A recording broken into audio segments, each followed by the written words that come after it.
የኤፉዬ ስቃይ ይብቃ የምትሉ ከዛሬ ነገ እየጨመረባት እየተጎዳች ነው የሄደችው። ኤፉዬ ይህ ነገር አይገባትም፣ ምክንያቱም መልካምና ጥሩ ልጅ ስለነበረች። ስለዚህ በናታን ምክንያት እሷ እንደዚህ መሆን የለባትም። የጓደኛ ጥላት እንደዚህ ሲያደርግ ምን አይነት ጨካኝ ነው? እኔ እንጃ። እና እንዳያችሁት ቤዛ፣ ሂሩት፣ ገኒ፣ ናታን ሆነው ተላልፈዋል። ሁላቸውም በጥላት አይን ነው የተያዩት። እሱስ ምንድን ነው ናታን ለቤዚ ሲል ሳይሆን ለጨረቃው ሲል ያን ሁሉ ነገር አድርጓል። ነገር ግን እፉዬም የምወዳትን እህቴን ጓደኛዬንም አገባ እያለች በመጥፎ ነገር ይዘዋለች። እሱም ከዛ ደግሞ እየተበሳጨ ምን እያለ ለጨረቃዬ ስል ምንም ማድረግ አለብኝ እያለ እያሰበ ነው ተጨናንቆ። ነገር ግን ገኒ ናታንን በመጥፎ ነገር አስበዋለች፣ አይተዋለች። ጦርነቱ እንደቀጠለ ነው። አሰላሙ አለይኩም ወራህመቱላሂ ወበረካቱ። ወደና የተከበራችሁ ወደ ነፍሳ ዩቲዩብ ቤተሰቦች እንዴት ናችሁ? ደህና ናችሁ? ከኔ ጋር አልሐምዱሊላህ። እንደውም ክርስቲያን ወንድሞቼ ሰላም ብያለሁ። በያለንበት ሰላማችን ይብዛ። ለቤት አዲስ የሆናችሁ ሰብስክራይብ እና ላይክ ሼር ማድረጋችሁ እንዳትረሱ። ነባር ቤተሰቦች ደግሞ በላይክ ግቡ፣ አስተያየት አስቀምጡልኝ ይላለሁ እና ዛሬ የመጣሁበት የሐረግ ድራማ ክፍል 33 ነው። እንዳያችሁት ኤፉዬ በዛ ነገር እየሰቃየች ያለችው ምን ብታደርግ ነው? መልካም ሰው መሆን የዚህን ያክል ያሰቃያል? መልካምነት የዚህን ያክል እንጃ ያንከራትታል። በቃ ኤፉ እኮ ከራሷ ይልቅ ለሱ የምትሆን ይቅር ባይ በጣም ቆንጅዬ ልጅ ነች።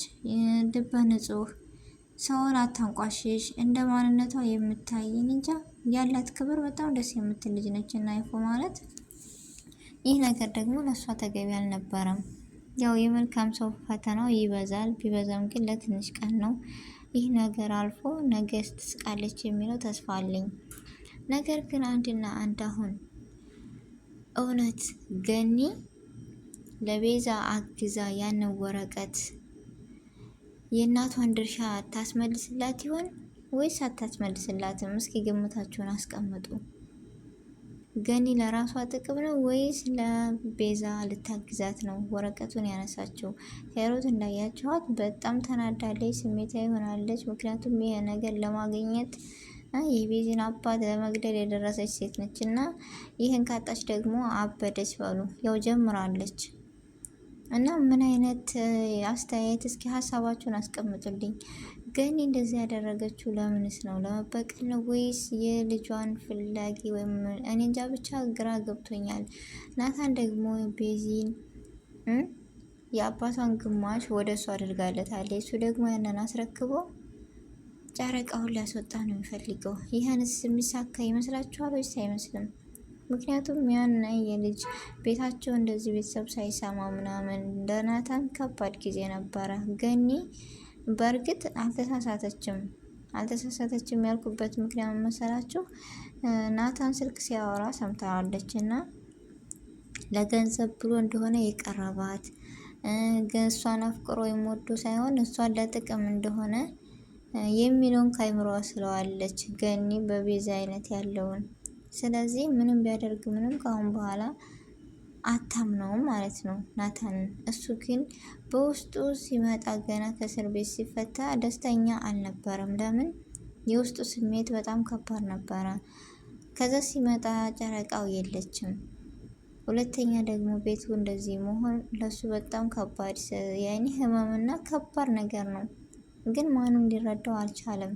ያው እዚህ ከበፊቱ ማንነቷ ተለያይታ ወይም ተቀይራ መታ ዛሬ ላይ ወንድሜ ስትል ደስ ይላል። ግን ይሄ ነገር የፈሰሰ ውሃ አይታፈስም ብላ ራሷ ነገሩን ጨርሰዋለች። እና ቤዚና ሴት እንዴት ይሆናሉ፣ እንዴት ይቀጥላሉ የሚለው በጣም አስገራሚና ደስ የሚል ነበር። አሁን የነሱ ላይ ግን ይህ ሁሉ የሚያምረው ማን ኤፉዬ ስትፈታ ብቻና ብቻ ነው። እሷ ካልተፈታች ምንም ሁሉም ነገር ያስጠላል፣ ይደብራል።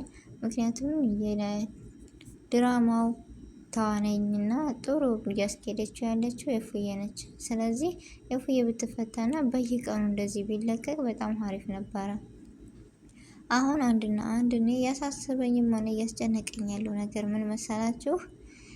ናታንስ ምን አይነት ሀሳብ ነው ያለው? ያን ጅል ፉል በለው እንጂ ገንዘብ ወዳጅ ጨካኝ ይችን የዋህ እንደዚህ ከሚያሰቃያት ምን አለና ሄሩትን ቢያሰቃያቸው ብዬ ተመኘሁ።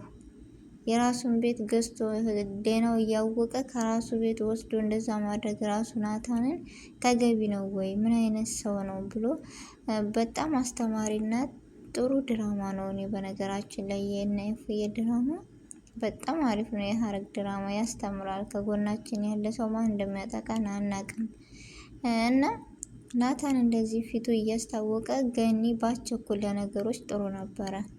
ምክንያቱም ያደረገችው ነገር ጥሩ ነው። እናት ነች እና ልጇ የት እንዳለች አታውቅም። ብቻ ጦርነቱ እየቀጠለ ነው። ቤተሰቦች ምን አይነት እንደሆነ በምን እንደሚካካስ እንደሚበርድ ብቻ አላውቅም። አንዱ ከአንዱ ነው እና ቤዚ ደግሞ እስከዛሬ ስትጣላት እና ስታስጠላላት ከነበረችው ገኒ ጋር አሁን ማንም የለኝ ከጎን ሆኔ ሲወርድስ ማን አለኝ እያለች እየተጠጋች ነው። ገኒ ደግሞ እሺ ማን አለች ምናምን ብላ ተቀብላታለች። እውነት ግን ከልቧ ነው ወይስ አይደለም? ሁለተኛ ደግሞ ያንን ወረቀት ያነሳችበት በምን ምክንያት ነው? ገኒ እስኪ ሀሳባችሁን በኮሜንት አስቀምጡልኝ። ያነሳችሁ ስለምንድን ነው? እንዴትስ አወቀች የሚለውን ነገር። ገኒ በጣም አሪፍ እና ጥሩ ነበረች። አሁን ላይ ግን የሆነ ነገር አለ አይደለ? በቃ ማሾካሾካ እዛ ሄዳ ማዳመጧ ምናምን ነገር አልተመቸኝም። ምክንያቱም እንደዚህ አይነት ነገር ጥሩ አይደለም። መጨረሻው ላይ ምክሯ ምናምነቷ ምናምን ግን ኤፉዬ ከታሰረች ወዲህ በቃ ተለውጣለች። ምን እንደሆነች አላውቅም።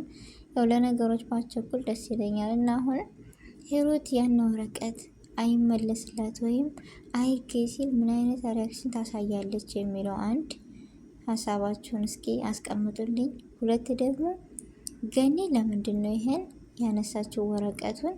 ለቤዛ ልታግዛት ነው ወይስ አታግዛትም? ሁለት ናታንስ ይህ ሁሉ የተጋፈጠበት ይህ ሁሉ መከራ የደረሰበት ያን ሁሉ ወረቀት የፈረመው ይሳካላት ይሆን?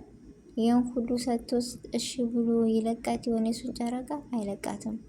እስኪ ግምታችሁን ሁላችሁም በኮሜንት አስቀምጡልኝ። የሚያሳስበውና የሚያስጨንቀው ነገር ቢኖር ይህ ነው። ምክንያቱም ለሷ ብሎ ብዙ ነገር አድርጓል ናታን። ኤፉዬስ እውነት ናታን እንደዚህ አድርጎልኝ ነው ብላ ስትወጣ ታመሰግን ይሆን ወይስ ትጣለዋለች? ጭራሹን ያጣታል። አላቅም ብቻ በጣም ግራ ያጋባል እና ምን ብዬ ነግራችሁ አልችልም።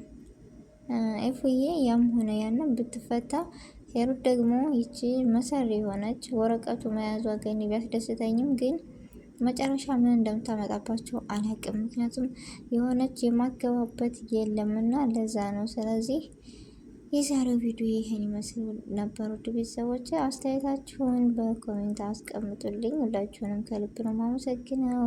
ሰላም አለይኩም ወራህመቱላሂ ወበረካቱ።